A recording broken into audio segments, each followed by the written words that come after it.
chegamos ao primeiro item de um total de 5, que foi um item selecionado criteriosamente para te ajudar, para que você possa revisar conteúdos básicos e aprofundar informações. Então vamos lá.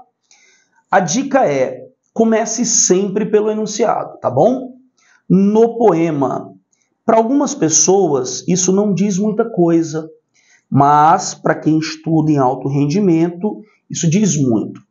A teoria literária nos ensina que na tradição, ou seja, nas construções anteriores à modernidade, existem duas possibilidades de você compor um texto literário. Uma é a prosa e a outra é o verso. O texto em verso se chama poema. Tradicionalmente, ou seja, antes da modernidade, o poema ele tem 5 elementos possíveis. 3 que são essenciais e 2 acessórios. O poema é composto por versos, que agrupados formam estrofes, que apresentam um ritmo determinado pela alternância entre sílabas tônicas e átonas. E os acessórios são a métrica e a rima. Sendo que estes acessórios, eles são elementos de som, portanto, eles servem para dar musicalidade ao texto. Um poema, tradicionalmente, portanto, é composto por 5 elementos. Sendo que 3 desses elementos sempre estarão no texto, eles são essenciais, e 2 desses elementos, eles são facultativos, ou seja, eles são opcionais. Eles podem aparecer ou não. Então, desta forma, você já tem uma noção legal. Lembrando, né? Esta é uma definição da tradição, tá bom? Agora, vejam só. Na modernidade, ou seja, no século XX, como proposta de inovação em relação à tradição, nós teremos a possibilidade da prosa, teremos a possibilidade do verso, que é o poema, e este poema terá uma configuração nova, ele será mais simples do que o poema tradicional. Ele só tem 1, 2 e 3 elementos. Ele só tem versos, estrofe e ritmo. Não tem métrica? Não. Não tem rima? Não. Professor, se não tem métrica, você classifica como versos livres. Se não tem rima, você classifica como versos brancos, tá? Se compararmos o poema na tradição, ele tem 5 elementos. Na modernidade só tem 3. Por isso eu falei em simplificação, porque houve um corte de 3 elementos apenas agora, porque tínhamos antes 5 elementos. Nós temos um corte. Nós tínhamos 5 elementos na tradição, caiu para 3 elementos. As outras possibilidades da modernidade, terceira, é que esta prosa ela tem uma linguagem típica do poema, é prosa poética, ou seja, é uma prosa cheia de figuras de linguagem. E a quarta possibilidade é que o poema ele tem um andamento narrativo, ele conte uma história, seja um poema prosaico. Tá? Então veja só, no poema tem um conceito de poema que é tradicional e tem um conceito na modernidade. Na pós-modernidade tem um conceito? Tem não. Na pós-modernidade, ou seja, nos dias atuais, não há um conceito específico. Portanto, na pós-modernidade, todas as formas são possíveis. Tanto a prosa, quanto a prosa poética, o poema prosaico, o poema tradicional com 5 elementos, o poema moderno com 3 elementos, tudo é possível, porque a marca maior da pós-modernidade é ser livre, é a liberdade total de expressão. Então, com tranquilidade, no poema, o eu lírico, quem é o eu lírico? O eu lírico é um personagem de ficção. Como assim, professor? Foi um personagem criado pelo autor para representá-lo no texto. Esse personagem, portanto, é a voz que fala no texto. Não confunda este personagem com o autor. O eu lírico é um personagem que representa sentimentos. O autor, ele é o criador desse personagem. O autor tem existência real. O eu lírico, ele só existe ficcionalmente. Esta voz é uma voz ficcional, porque esta voz não existe concretamente.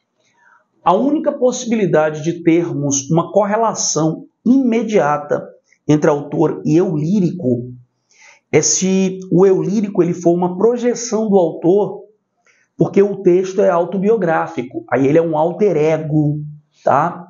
Aí você tem um autor romântico, por exemplo, o Álvares de Azevedo. Era um adolescente que aos 18 anos contraiu a tuberculose, ele foi definhando e aos 20 anos estava morto. E ele escrevia diversos poemas falando sobre a sua situação. Então, o Álvares escrevia poemas autobiográficos. Desta forma, o eu lírico, que era a voz que expressava sentimento, era uma projeção do próprio autor. Isso se chama alter ego e é uma situação excepcional. No poema, o eu lírico, vamos lá, né? Agora vamos consultar, por favor, a fonte. Poemas escolhidos. De quem, professor? Aqui no título dá para perceber, ó. Heterônimo de Fernando Pessoa. Professor, Fernando Pessoa, quem é? Esse é um poeta modernista português. Então se ele é um poeta modernista português, ele produziu em que época? No século XX. O que torna esse autor importante? Ele é um autor extraordinário. O que é um autor extraordinário? É aquele autor que transcende, ou seja, ele tem um plus. Ele tem algo que ninguém nunca fez. E o que foi? Ele foi um criador de poetas. Um poeta, ele normalmente cria um personagem que é o eu lírico para a expressão de sentimento. Mas um poeta normalmente não cria um outro poeta. Ele é um criador de criadores. As suas criaturas se chamam heterônimos. Hétero significa diferente. Neste caso, não confunda com o pseudônimo, que é um falso nome. Ele não criava nomes falsos, ele criava outros artistas.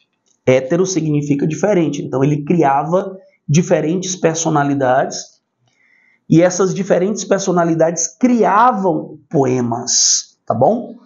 Certo. Quantos heterônimos esse cara construiu em sua ilustre carreira? Mais de 200. Porém, alguns são muito conhecidos, tá? 3 são muito conhecidos. O primeiro se chama Alberto Caeiro. Era um aldeão, era um homem rude, um homem simples. Acreditava naquilo que podia ver, que podia tocar, era um materialista. O segundo, Álvaro de Campos.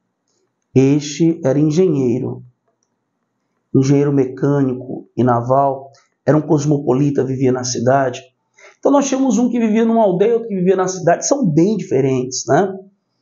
E um terceiro, que se chama Ricardo Reis, que era médico. Era um latinista, era um clássico, né? Esses são os mais populares. Vamos ao texto, tá? O que nós vemos das coisas são as coisas. O que nós vemos, visão, órgão do sentido, material, concreto, das coisas, essa é uma expressão arcaica que evoluiu para coisas, são as coisas. Professor, isso é um truísmo, isso é uma obviedade. O que o senhor está vendo agora é uma caneta. Então, o que eu estou vendo é uma caneta. O que vemos, enxergamos as coisas são as coisas. Sim, essa é uma visão materialista, né? O Platão, filósofo da Grécia Antiga, ele discordava. Ele dizia que a caneta não é esta. A caneta é a ideia que eu tenho sobre ela. Então a visão do eu lírico desta composição é uma visão materialista, é diferente da visão platônica, idealista. Isso mesmo. Por que veríamos nós uma coisa se houvesse outra? Por que nós enxergaríamos um lápis no lugar de uma caneta? Por que nós enxergaríamos um caderno no lugar de uma caneta? Essa é a pergunta. Por que é que ver e ouvir seria iludir-nos? Se ver e ouvir são ver e ouvir. Por que ver e ouvir seria uma forma de ilusão? Se ver é só uma forma de ver e ouvir é só uma forma de ouvir. Essas perguntas, elas são perguntas retóricas. Elas foram constituídas para a formulação de uma opinião do eu lírico, segundo a qual nós não podemos olhar para uma coisa e imaginar outra. Porque o que nós estamos vendo é a coisa. Tampouco ouvir uma coisa e imaginar outra. Porque o que nós estamos ouvindo é uma coisa.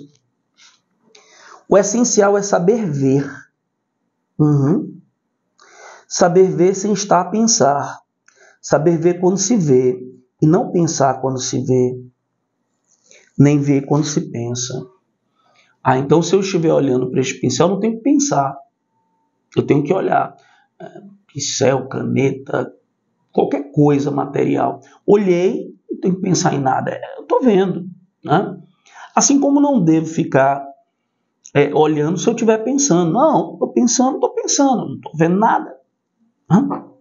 Mas, contrapôs, isso de só olhar para a coisa e nada pensar, e só pensar sem nada olhar, triste de nós que trazemos a alma vestida. Nossa, cara, que metáfora pesada. O que seria a alma vestida? Nós carregamos preconceitos. Então, quando nós olhamos para uma coisa, nós não enxergamos a coisa em si. Nós enxergamos outras coisas associadas a ela. Isso exige um estudo profundo, uma aprendizagem de desaprender. Que massa! E uma sequestração na liberdade daquele convento, de que os poetas dizem que as estrelas são as freiras eternas. E as flores, as penitentes convictas de um só dia, mas onde afinal as estrelas não são senão estrelas. Nem as flores senão flores, sendo por isso que lhes chamamos estrelas e flores. De forma prática, quem é este heterônimo? Alberto Caeiro, o aldeão, o homem rude, o homem simples, o materialista que já foi cobrado na prova do Enem, na parte de humanas. Ele era empirista, ele valorizava a experiência concreta dos sentidos. Então, no poema, ele faz uma crítica aos poetas que atribuem novos significados para as palavras. A palavra caneta só comporta caneta, que é o que eu estou vendo e pegando. Se o poeta fala caneta, mas ele está se referindo a uma outra coisa, ele está cometendo um erro crasso de pensar sobre o que ele vê, o que é um problema. Então ele critica o poeta que, ao falar em estrelas, realiza uma metáfora. São freiras eternas. Estrela é estrela, não é freira. Ou os poetas que, ao falarem de flores, eles não estão falando de flores, efetivamente. Estão dotando a palavra de uma nova significação. Por que esse cara critica a plurissignificação, que é uma característica essencial do fazer poético? Porque ele defende que a escrita ela precisa ser fidedigna à materialidade do ser ou objeto representado. Ele é contra a figuração, que está no âmbito da ideia, da imaginação. Ele é concreto, ele quer denotação, ele quer algo prático, pragmático. Sendo assim, no poema O Eu Lírico, elogia, ele critica. Afirma que a razão é a ideia, é uma boa maneira. Não! Ele não quer pensar, ele quer sentir. Defende uma poesia que expressa os sentimentos de maneira indireta. De maneira direta, ele é materialista. Reconhece que qualquer coisa, mesmo a mais simples, pode ter inúmeros significados. Não! A coisa só tem um significado, que é o seu significado concreto. É o que é. Critica a poesia que atribui às palavras o sentido metafórico. Ela tem que ser objetiva e prática. A resposta, portanto, letra E. Valeu, galera!